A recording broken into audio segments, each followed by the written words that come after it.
I am loving mixed reality, as you know. I mean, that's literally all I can go about every day. It's like, oh, this new mixed reality and that new mixed reality. Well, we got to look at Airspace Defender, and it's coming to early access soon. And I got to tell you, this one looks great. I mean, I'm thinking we've got the video playing here behind me. You can see in the color pass through, it just pops. I mean, the little field that you have, the little battlefield, is all kind of these wire mesh vector looking graphics, and that just plays so nicely against the backdrop. So, that's always the first thing that I look at is like, does it pop? Does it really have that augmented look? And this one surely does. Now, for me, you guys know I talk about it all the time, like the old guy. Well, I loved Missile Command back in the day, and I mean, this is it, guys. If you're looking for something that really gives you that nostalgic feeling of playing Missile Command, but in a completely new and modern and cool way, this is the game you're looking for. Hand tracking is fantastic.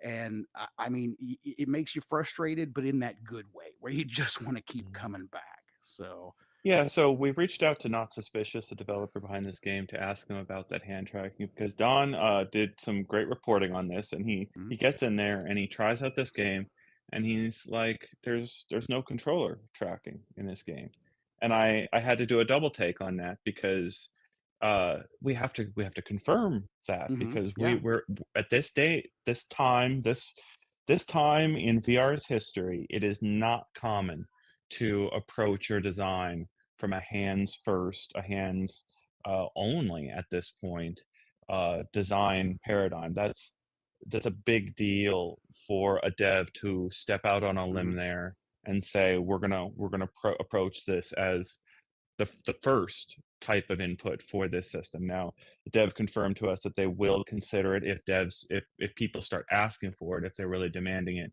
But it's a really, really interesting choice to choose hands first as your input mechanism for this mixed reality game. So I want to point that out to our audience and Not Suspicious as being a big deal to do that, to step out on that limb there, to try shipping in early access a hmm game that is based around hand tracking only at first. So just putting that Yeah. out there for everyone. And if you're, in the comments, give your feedback, to the dev on what it is. But this is not the place where you start crying about, uh, you know, hand controllers being used for guns. There's No, plenty of it's games where you can go use your controllers as a gun. This is something No, different. in this game, it feels so natural and intuitive to just reach above the little holographic city and just pinch and pinch and pinch. And the fact that you're actually ambidextrous in this game too. I mean, you're using both hands, and certain hands, you've got different types of weapons. So I really felt like when I had the Gatling gun, it was really cool having my hands as the trackable object because I was kind of pinpointing where I wanted it to go, and it just felt more precise in some way. And I know that sounds weird because you would expect the controller to feel like the more precise instrument at this point, but I've got to say, Not Serious is really Not Suspicious, I'm sorry, has really nailed the hand tracking in this. I mean, I played it under bright conditions. I played it under dark conditions. I didn't have that typical, oh, your room is too dark and tracking suffered from it. It was so great to just sit in my dimly lit room on my couch and just be able to have this little holographic battle play out in front of my eyes. So I'm loving the comments here where people are saying it really gets their blood boiling, the game, this type of game. The missile command concept always gets me angry for Oh, it some does. reason, and that is echoing 100% Oh, what Don said as he was going through this. And to me, that sounds like it's the mark of a good game. I got this, this is the bingo card for most people, but Pistol Whip, right? hmm You get halfway through the first song, and they get you. hmm One of the guys shoots at you, and you get a bullet to the head. That feeling of frustration is instantaneous, and you come back and play the song again.